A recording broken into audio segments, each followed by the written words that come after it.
Мені кешіресің бе, анашым? Болған оқиғаның ізімен. Пойызда келемін. Жанымда отырған 40-тар шамасындағы жолаушы әйелдің көз жасы тыйылар емес. Солқ-солқ етіп, шарасыз кейіпте жылай берді. Бірер уақыт өткен соң сәл басылды. Сөйтіп, жанында отырған бір-біріне мүлде бейтаныс үшеумізге қарап былай деді. Бейтаныс бауырларым, жер бетіндегі өзге тірі жан білмейтін сырымды сіздерге айтпасам, ішім күйіп өртеніп барады. Әлбетте, десіп басшылық. Күйеуіммен жараспай, ажырасып, төркініме қайта келдім, деп бастады ол сонда әңгімесін. Әкем де, шешем де жанында болды. Сөйтіп, күйеуімнен бір балам бар, төртеуміз тұра бастадық. Жұмыстың қиындығынан ба білмедім, әйтеуір қабағым бір ашылмайтын. Кәрі әке шешем бар тәттіні аузыма тосып отырғанда да, әкем қақырынып қалса жақтырмай, алдымдағы тамақты итеріп, төгіп жүретінмін.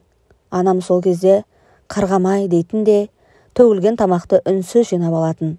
Анам да, әкем де қартайған, жүріс-тұрыстары қиындай бастаған шақта, тіпті қарттар үйіне тапсырып тастасам ба екен деп те ойланып жүрдім. Өйткені қатты шаршап келгенде өзіммен өзім болып рахаттанып демалғым келетін. Олар үйге бір кіріп бір шығып тым-тынымсыз болып кетті. Астанада жақсы қызметке орналасып, су жаңа джип сатып алдым. Сол джипке әке-шешемді мінгізгім келмей, оларды бірар жеріне автобуспен жүргізіп қоятынмын. Мына өмірге ме, қоғамға ма білмедім. Әйтеуір кеудемде бір өшпенділік болды. Бәрін жек көрдім. Бәрінен баз кештім. Туған бауырыммен сыйыспай, ата-анамды сол бауырымның отбасымен араластырмадым. Анама да, әкеме де дауыс көтеріп бұйыра сөйлеу күнделікті дағдыма айналды. Содан бір күні қатты ашу үстінде әкем мен шешемді көлікке отырғыздым да, қарттар үйіне апарып тастадым. Үйде емін-еркін жалғыз өзім бақытты ғұмыр кештім. Баламды интернатқа бердім. Анам мен әкем маған қарап ләм-мим деген жоқ. Қызым, егер сен солай шешсең біз көнеміз ғой деді. Қарттар үйіне тапсырып тастағанымды туыстар да, өзгелер де білген жоқ. Оларға шетелге демалысқа жібергенімді айттым. Анам мен әкеме ай сайын ақша салып тұрамын. Керек жарақтарыңды аласыңдар. Қалған адамдарға шетелге көшіп кеттік деп айтыңдар деп бұйырдым. Олар басшылығы ешқашан бетіме қарап, қызым, сенікі дұрыс емес демепті. Мен не істесем де бәріне көнді. Біз бұл дүниені тауыстық. Енді тек ақ төсекте ажалды күтеміз дейтін. Бұл сөздердің мағынасын мен бейшара түсінбеппін. Ақ төсек дегені өз үйімде деген екен. Әттең, анамның арманы орындалмады. Бала шағасының ортасында әдемі өлімге ие болмады. Аурухананың суық қабырғасында жан тәсілім етті. Әттең, өкініштен өзегім өртенеді. Анам мен әкем мәңгілік жанымда жүретіндей тайраңдаппын. Енді ғана ойлап қарасам, ол екеуі бауырым екеумізді өсіру үшін бар күш-жігерін аямай еңбек етіпті. Жұмыс талғамай істеп бізді жеткізіпті. Осыны өз уақытында қалай түсінбедім деп таңғаламын. Бауырыммен сөйлесіп қалғандарын естігенімде қатты ашуланатынмын. Анам байғұс соған да шыдапты. Бауырыммен менен жасырынып сөйлесіп жүріпті. Бауырымның әйелін, тіпті балаларын да жек көрдім. Тек өз қара басымнан өзге ештеңені ойламаппын. Анам мен әкем қос бәйтерегім болып, асқар таудай күш беріп тұрғанын қайдан білейін? Мен бейбақ. Олар барда арқырап жүріппін. Енді анам жоқ, әкем де хәл үстінде. Бұл жалғанда менен өткен бақытсыз жан жоқ шығар. Бауырыңызды не үшін жек көрдіңіз? Дедік сыбырлай сұрап. Бауырым екеуміз үйге таластық. Үйді не оған, не маған беретін болды. Соңында әке шешемді көндіріп, үйді өз атыма аударып алдым. Бауырымды отбасымен бірге қуып шықтым. Өйткені балаларының айғай-шуын көтере алмайтынмын. Шешем байғұс, мына қыз ертең біздің көзімізге кеткенде ештеңесіз қалмасын. Сен ер адамсың, етің тірі. Бір нәрсе етіп балаларыңды жеткізерсің деп бауырым айтып жатқанын талай естігем. Мен дегенде абзал анашымның шығарда жаны бөлек еді-ау. Бауырым болса анам мен әкемнің үйді маған берем дегеніне көнбеді. Мына қымбатшылықта шиеттей бала шағаммен қайда барамын деп шырылдады. Менің жүрегім тас болып қатқан соншалықты. Бауырым не күн кешеді деп ойламаппын. Бар ойым дүние мүлік болыпты деп жылады әйел. Бар ойым дүние болғаны соншалықты ақша көзімді байлапты. Ең қымбат жандарымды жоғалттым. Ақыры бәрін жайып салдым ғой. Түгел жасырмай айтайын. Бір күні жалақымды алып түні бойы сауық құрдым. Жалақымның жартысын құмар ойынға салып жібердім. Сөйтіп ұтылып қалдым. Таң ата үйге келсем, анам мені ұйықтамай дәлізде күтіп отыр екен. Қанша рет қоңырау шалса да жауап бермеген болатынмын.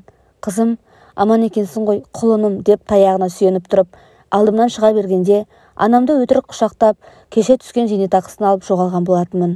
Сол кезде анамды алдадым. Бір жұмысыма ақша керек деп зейнетақысын алып, соның бәрін құмар ойынға салған едім.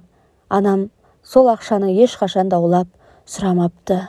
Өз жалақымды анамның зейнетақысын құмар ойынға салып жіберіп, бір күні анамның қан қысымы көтерілгенде дәріге ақша таппай қалғаны бар. Сол кезде қатты қиналған едім. Ал мен болсам, мына өз қолыммен анама тек жаманшылық жасай беріппін.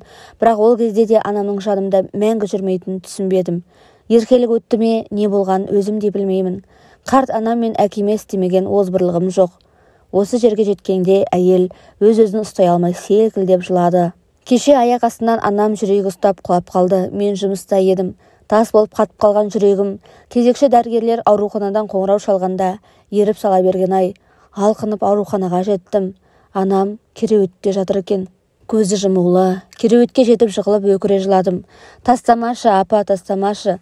Мені кешірші мені. Мен қазір-ақ бауырыма қоңырау шаламын. Бауырмен татуласамын. Барлық жағдайыңды жасаймын. Қарттар үйінен алып кетемін, тек көзіңді ашшы, деп көз жасымды төге бердім. Анамның саусағы әзер қимылдады. Бірақ дәрігер бұл анамның өміріндегі соңғы минуттары екенін айтып, соңғы сөздеріңді тез айтып қал деп күбірледі. Апа, мені кешірсең қолымды қысшы, дедім жанұшыра. Бұл сөздерді не үшін айтқанымды білмеймін. Бәлкім өзіме кішкене жеңіл болсын деп, кейін өз-өзімді жегідей жемес үшін айтқан шығармын. Анам қинала қимылдап, саусағымен қолымды бір рет қысқандай болды. Расымен бе? Мен бейбақты, мен сорлыны кешіресің бе, апа, дегенімде бірер секундтан соң анам саусағын тағы қимылдатты. Мен бұл жолы анамның мені естіп жатқанына сенімді болдым. Осыдан кейін бірер секундтан соң анам мәңгілік сапарына аттанып кетті. Мен ебіл-себіл болып жылап, анамның бетін саусағын сүйе бердім. Бұрын анам тірі кезінде мені бетімнен сүймекші болып ұмтылғанда, бетіңдегі әжімдерің бетіме тегенде жеркенем деп сүйгізбейтінмін. Сенесіздер ме? Анам кереуетте жатқанда сондай тәтті болып кетті. Сондай тәтті еді. Әжімі де сондай сүйкімді болатын. Ал жансыз саусақтары мәңгілік менен ажырамаса екен деп тіледім сол сәт. Бірақ бәрі кешеді. Мен ақмақты бір сәтте өзгертіп тәубесіне келтірген қандай құдірет екенін білмеймін. Бір білерім, өмір бойы анама істеген істерім үшін өкініп өтемін. Әйелдің ауыр әңгімесін тыңдап отырған жолаушының бірі, ал әкең қайда? Деді сыбырлай. Әкем анам қайтыс болды деген хабарды естіген бойда жүрегі ұстап құлап қалыпты. Қазір ауруханада жатыр, жағдайы нашар, өмір мен өлімнің арасында арпалысуда.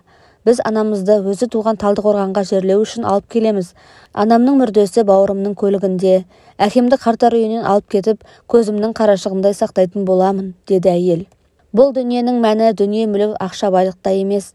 Жаныңда тірі жүрген анаң мен әкеңнен, отбасыңнан қымбат байлық жоқ екен. Тіпті құрсағыма біткен баланы алдырып тастап, күнәға батқанымды айтуға дәтім бармайды. Ал алдыңғы баланы интернатқа бергенім де қателік болды. Алайда тек өзімшіл, өркөкірек, дүние қоңыз болыппын. Енді бәрін түсіндім. Әттең, кеш түсініппін, деді әйел. Жеткіген пойызға жүрдек уақыт ілесіп, әп-сәтте түн түсіп, бәріміз ұйқыға жаттық. Әйел түнімен ауыр күрсініп дөңбекшіп шықты. Таңертең тұрғанда әйел бір түнде бірден 10 жасқа қартайып, шөгіп кеткендей сезілді. Біз өз станциямызға жеткенде, пойыздан түсу үшін заттарымызды жинай бастағанда, әйелдің телефоны шырылдады. Ар жақтан әлдекім қаралы хабарды жеткізді. Әкең қайтыс болды, бекем бол деген дауыс пойыздың тар бөлмесінде анық естілді. Әйел сылқ етіп жерге отыра кетті. Көзінен жас парлап, әкемді де жоғалттым, деді. Біз әйелді жұбата алмадық. Өкініш толған өзегіне жеңілдік беретін сөз таппадық. Бекем болыңыз дедік те станциядан түсіп кеттік. Әйел станцияда жалғыз қала берді. Әңгіменің соңы.